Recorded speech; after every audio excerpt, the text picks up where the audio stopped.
नमस्कार, मैं जया सिंह आप सभी का कक्षा 9 की सामाजिक विज्ञान की कक्षा में स्वागत करती हूँ। बच्चों, आज हम कक्षा 9 में सामाजिक विज्ञान के अंतर्गत भारत और समकालीन विश्व का दूसरा अध्याय पढ़ेंगे, यूरोप में समाजवाद एवं रूसी क्रांति। और आज इस अध्याय का हम दूसरा भाग पढ़ेंगे। आइए बच्चों, पिछली कक्षा में हम लोगों ने जिन जिन महत्वपूर्ण बिंदुओं पर चर्चा की थी, एक बार उसको फिर से रिवाइज करते हैं।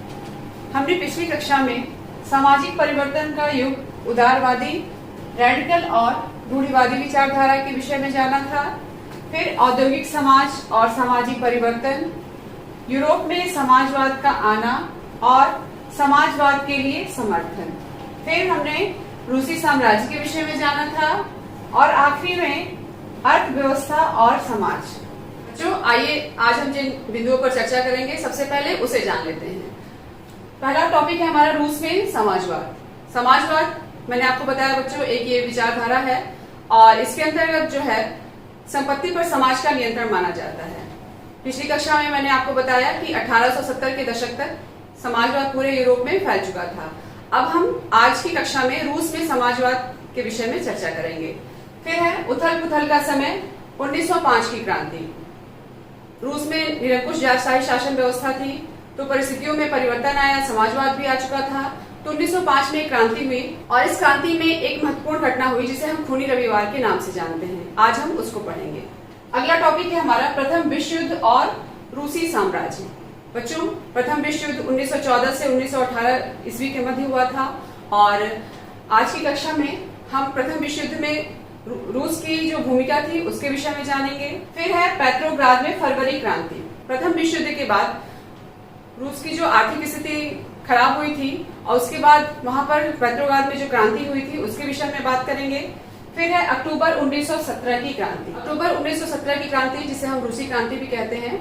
और जब रूस में क्रांति हुई थी बच्चों, तो पिछली कक्षा में मैंने आपको बताया था कि जार निकोलस द्वितीय उस समय वहां का जार था। फिर है गृह युद्ध। बच्चों, 1917 की क्रांति के बाद रूस में संविधान सभा का निर्माण किया गया था, सोवियत यूनियनों का निर्माण हुआ था। उसके बाद स्थितियों में परिवर्तन आया और वहां पर गृह युद्ध की स्थिति उत्पन्न हो गई थी। भूमि पुनर्वितरण का मामला था और आज हम इस कक्षा में इसको भी जानेंगे। फिर है आपका समाजवादी समाज का निर्माण। इसके अंतर्गत हम क्रांति के बाद रूस में जिस तरह से समाजवाद का विकास हुआ, जैसे बैंकों का राष्ट्रीयकरण हो गया, पंचवर्षीय योजनाएं लागू की गई, उनको पढ़ेंगे। फिर स्टालिनवाद और सामूहिकीकरण। स्टालिन एक कम्युनिस्ट नेता थे रूस के और इनके विचार स्टालिनवाद के नाम से जाने गए। इनका एक महत्वपूर्ण कार्य था जिसे सामूहिकीकरण के नाम से जाना जाता है। इसके अंतर्गत इन्होंने खेतों का सामूहिकीकरण कर दिया था। फिर लास्ट में हम पढ़ेंगे रूसी क्रांति और सोवियत संघ का वैश्विक प्रभाव, यानी रूसी क्रांति का पूरे विश्व पर क्या प्रभाव पड़ा, इसके विषय में हम आज चर्चा करेंगे। बच्चों, पिछली कक्षा में आपने 1914 में हुए प्रथम विश्व युद्ध के विषय में जाना था और उस विश्व युद्ध रूस की क्या स्थिति थी उसके विषय में चर्चा हुई थी। इसके अलावा हम लोगों ने रूस के राजनीतिक और आर्थिक व्यवस्था के विषय में जाना था। आज हम रूस में समाजवाद की चर्चा करेंगे और आज का ये हमारा पहला टॉपिक है। देखिए, वर्ष 1914 से पहले मार्क्स के विचार को मानने वाले समाजवादियों ने 1898 में Russian social democratic workers party का गठन किया था। कार्ल मार्क्स के विषय में मैं आपको पिछली कक्षा में ही बता चुकी हूँ। 1914 से पहले जो रूस का समाज था, देखिए किस तरह परिवर्तित होता है। जो 1898 में Russian social democratic workers party का गठन किया गया था, लेकिन सरकारी आतंक के कारण इस पार्टी को गैर कानूनी संगठन के रूप में कार्य करना पड़ता था।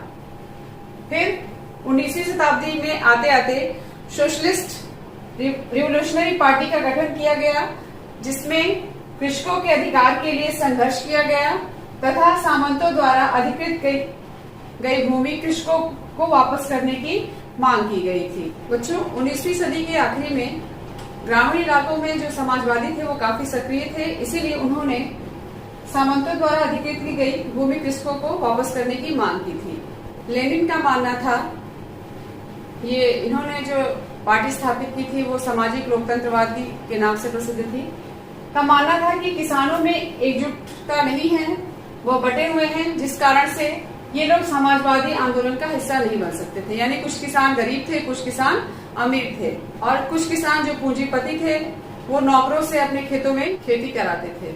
आगे चलकर सोशल डेमोक्रेटिक पार्टी दो भागों में विभाजित हो गई थी। देखिए, पहला है बोल्शेविक, जिसका नेतृत्व लेनिन द्वारा किया जा रहा था, और इनका मानना था कि रूस में पार्टी को अनुशासित और सदस्य संख्या पर नियंत्रण होना चाहिए। जबकि जो मेंशेविक थे, जो दूसरा दल था, इनका मानना था कि पार्टी में सभी को सदस्यता मिलनी चाहिए। मेंशेविकों का मानना था कि जैसे जर्मनी में सभी को सदस्यता मिल जाती है, वैसे पार्टी में सभी को आसानी से सदस्यता मिल जानी चाहिए। बच्चों, नेक्स्ट टॉपिक है हमारा उथल पुथल का समय 1905 की क्रांति। रूस में निरंकुश जारशाही थी और जो जार था वो संसद के अधीन नहीं था। इसलिए 1905 की क्रांति के समय सोशल डेमोक्रेट्स तथा समाजवादी क्रांतिकारियों ने कृषकों के साथ मिलकर संविधान रचना की मांग की थी। फिर क्या हुआ था, देखिए, 1904 में स्थितियों में परिवर्तन आया।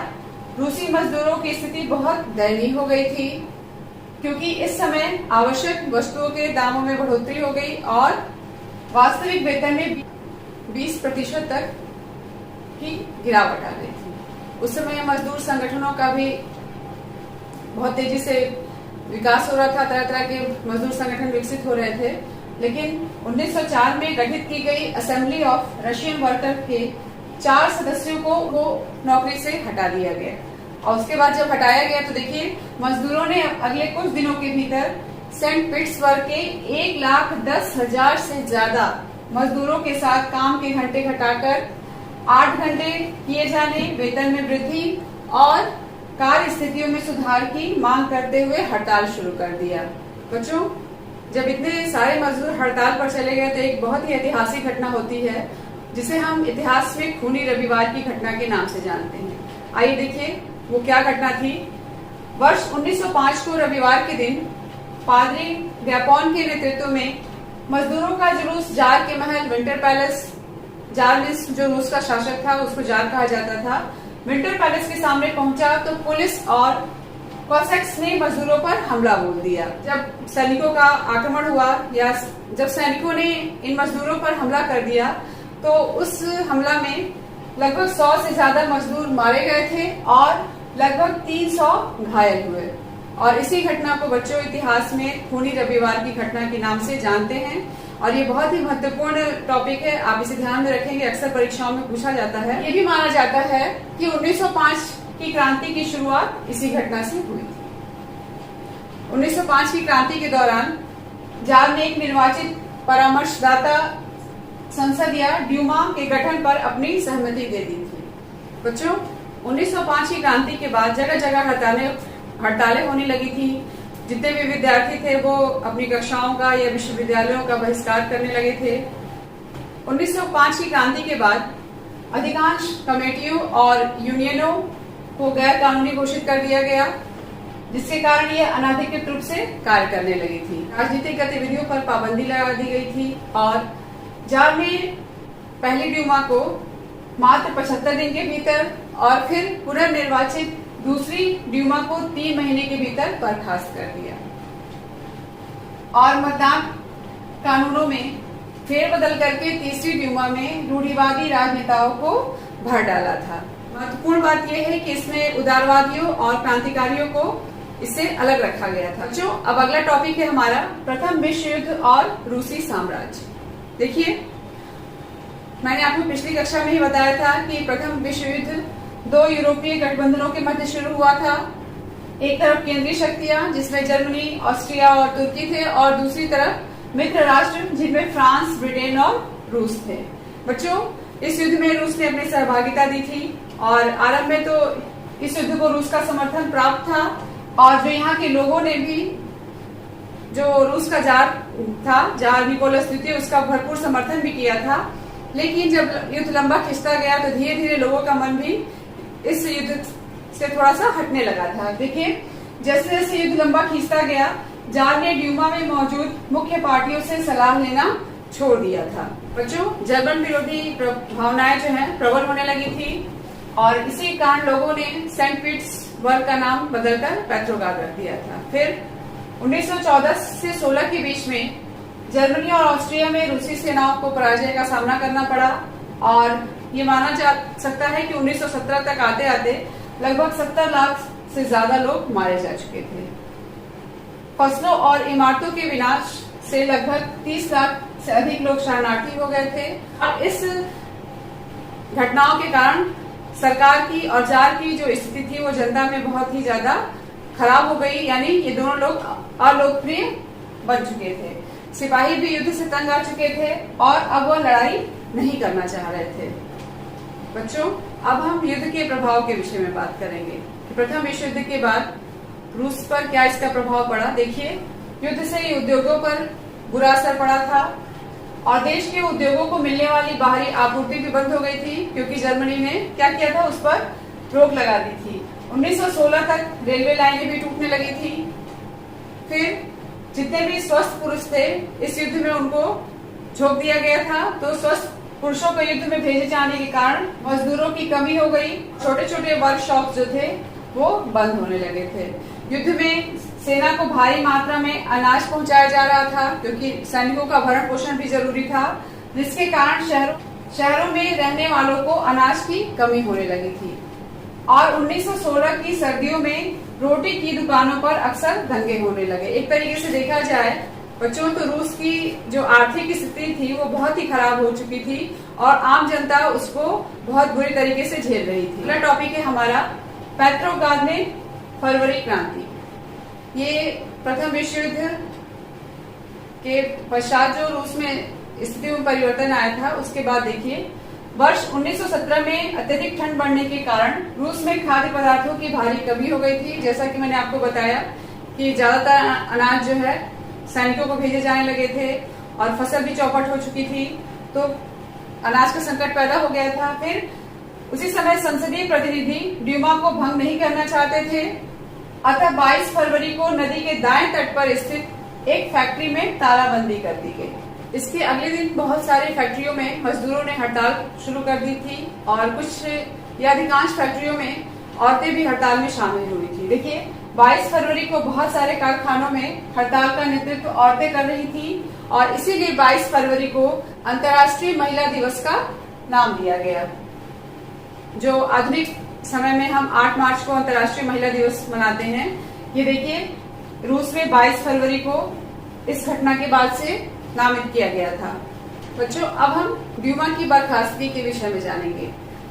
जब बहुत सारे मजदूर हड़ताल पर चले गए थे, देखिए आंदोलनकारी मजदूर नेवा नदी पार करके राजधानी के मध्य प्रोस्पेक्ट तक आ गए थे।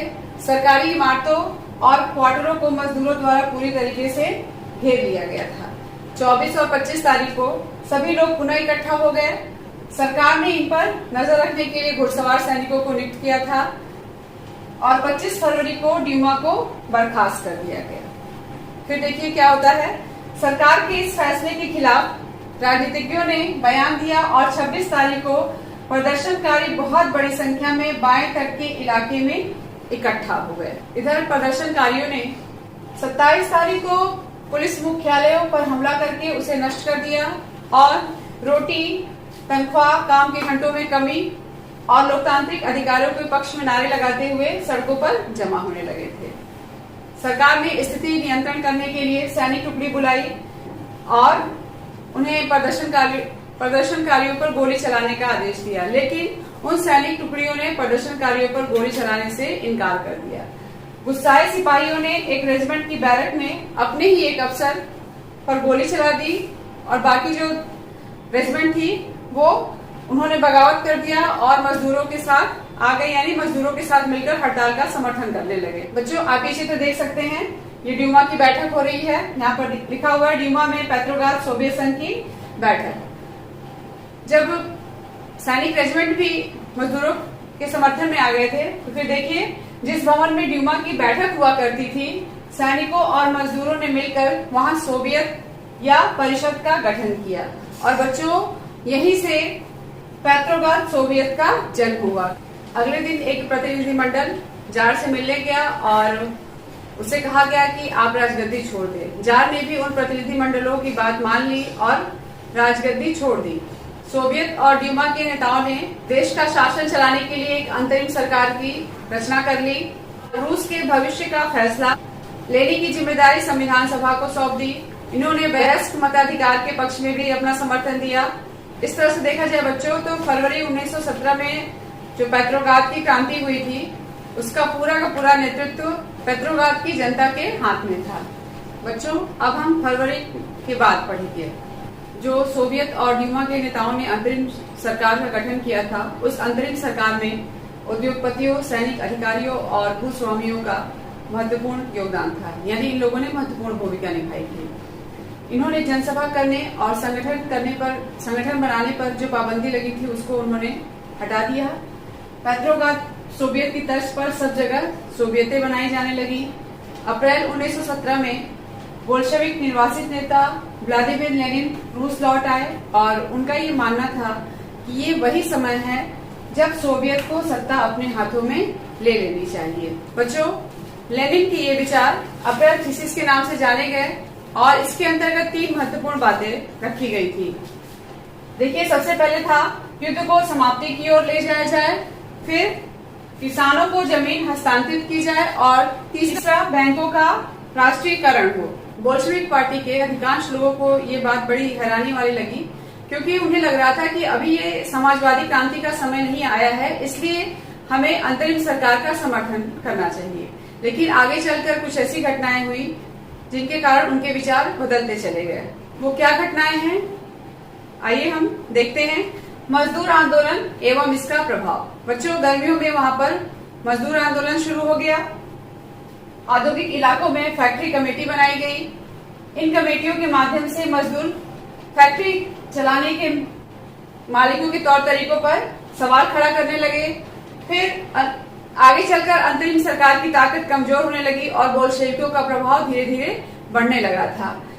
इसलिए अंतरिम सरकार ने कारखानों को चलाने के लिए श्रमिकों द्वारा किए गए प्रयासों का विरोध किया और नेताओं को गिरफ्तार करना प्रारंभ कर। जुलाई 1917 में बोल्शेविकों द्वारा आयोजित किए गए विशाल प्रदर्शनों का दमन कर दिया गया। फिर गांव में किसान और उनके समाजवादी क्रांतिकारी नेता भूमि पुनर्वितरण के लिए दबाव डालने लगे। इस काम के लिए भूमि समितियां बना दी गई थी और सामाजिक क्रांतिकारियों से प्रेरणा लेते हुए किसानों ने जुलाई से सितंबर के बीच जमीन पर कब्जा कर लिया था। बच्चों, अगला पॉइंट है हमारा अक्टूबर 1917 की क्रांति। जैसे जैसे बोल्शेविकों तथा अंतरिम सरकार के बीच मतभेद बढ़ने लगा, लेनिन को ये एहसास होने लगा कि अंतरिम सरकार रूस की जनता पर तानाशाही शासन की स्थापना करना चाह रही है। तब लेनिन ने पेट्रोग्राद तथा बोल्शेविक पार्टी को सत्ता अपने हाथ में लेने के लिए प्रोत्साहित किया। सत्ता पर कब्जे के लिए लियोन ट्रोट्स्की के नेतृत्व में सोवियत की ओर से एक सैनिक क्रांतिकारी समिति का गठन किया गया। इस समिति ने यह खुलासा नहीं किया कि किस दिन योजना को कार्यरूप दिया जाएगा, लेकिन विद्रोह की शुरुआत 24 अक्टूबर से हो गई। प्रधानमंत्री केरेंस्की सैन्य टुकड़ियों को इकट्ठा करने के लिए शहर से बाहर चले गए थे और उसी दिन सरकार के सैनिकों ने बोल्शेविक अखबारों के दफ्तरों को घेर लिया। टेलीफोन और टेलीग्राम दफ्तरों पर नियंत्रण प्राप्त करने और विंटर पैलेस की रक्षा के लिए सरकार समर्थक सैनिकों को रवाना कर दिया गया।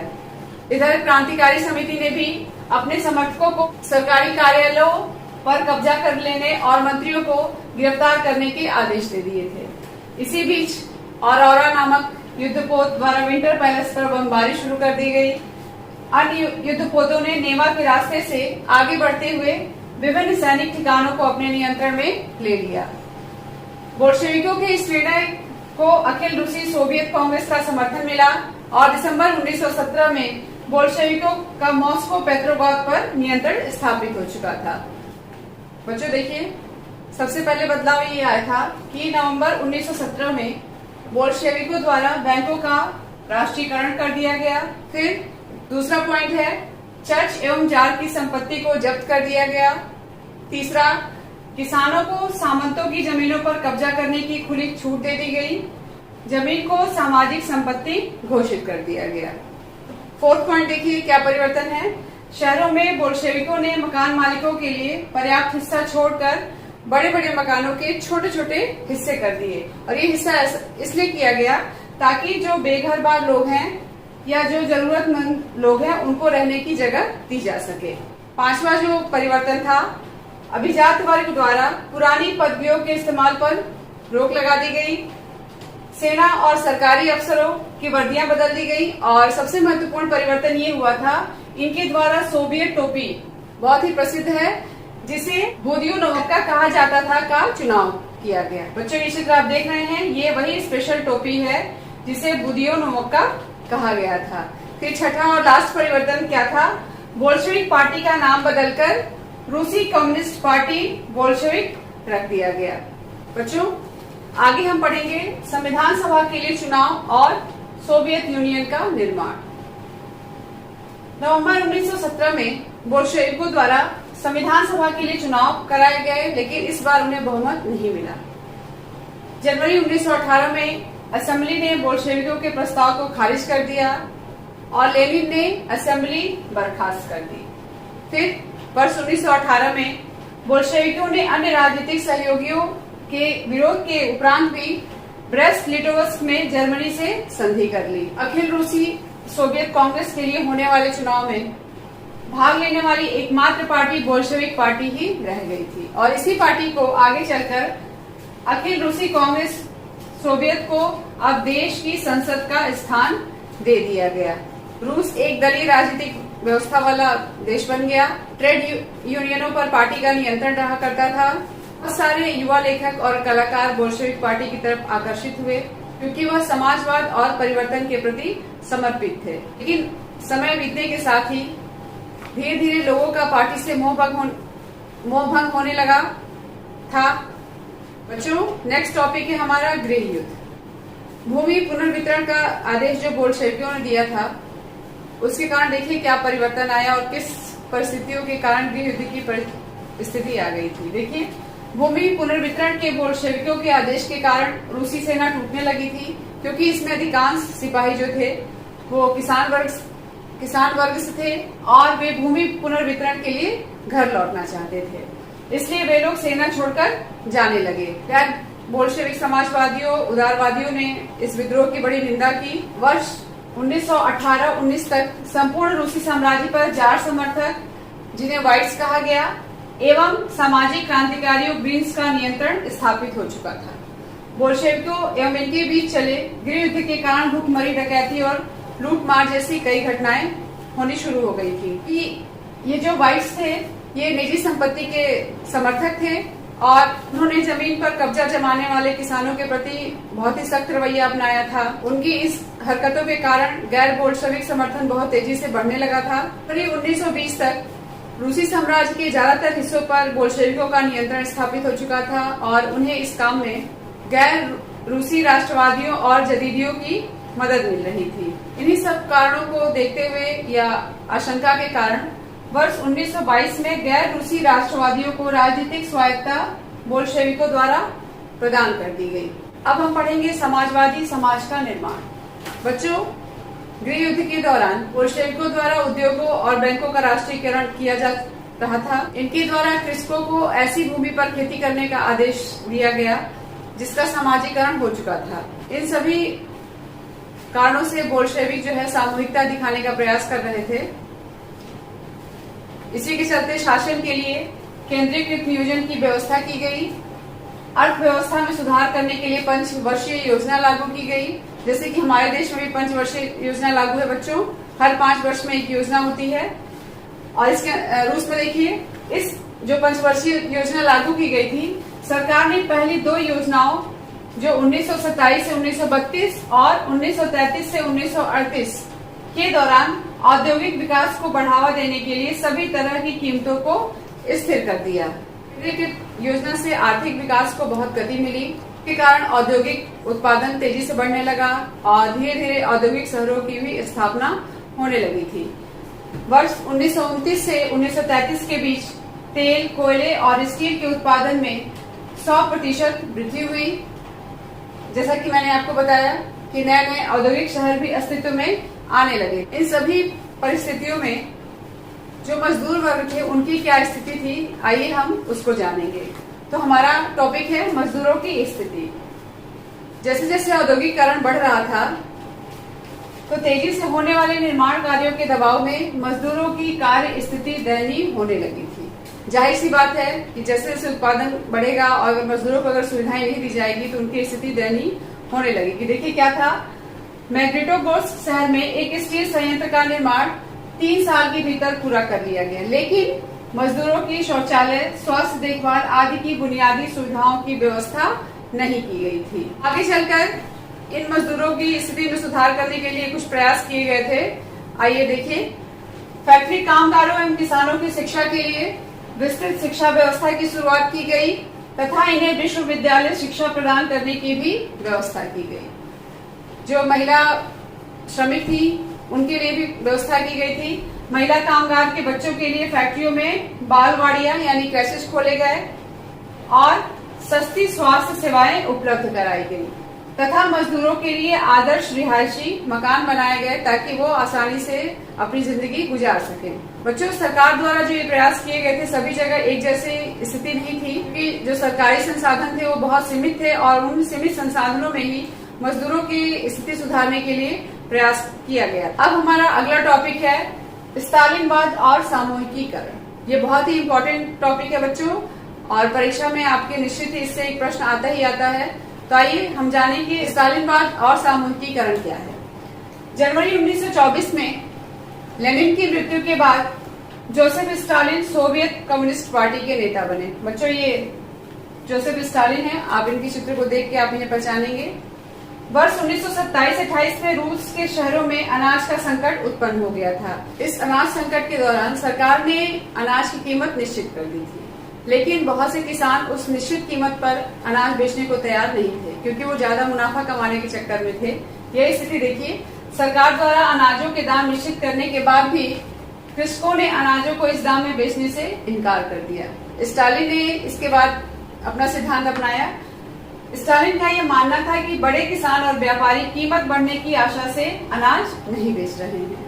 इसी कारण स्टालिन ने खेती के सामूहिकीकरण की शुरुआत की थी।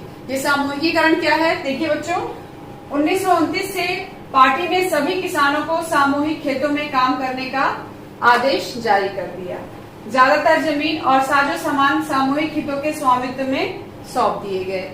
स्टालिन ने सामूहिकीकरण के पक्ष में तर्क दिया, अनाज की कमी है इसलिए खेतों को, जो छोटे छोटे खेत है उनका सामूहिकीकरण किया जा रहा है। स्टालिन की इस सामूहिकीकरण की नीति से कोल खोज बच्चों, जो सामूहिक खेती की जाती थी उसको कहा जाता था, से हुए लाभ को सभी किसानों में बांट दिया जाता था।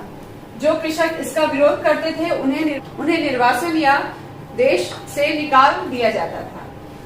1930 और 33 के बीच खराब फसल के बाद सोवियत इतिहास का सबसे बड़ा अकाल पड़ा जिसमें 40 लाख से ज्यादा लोग मारे गए।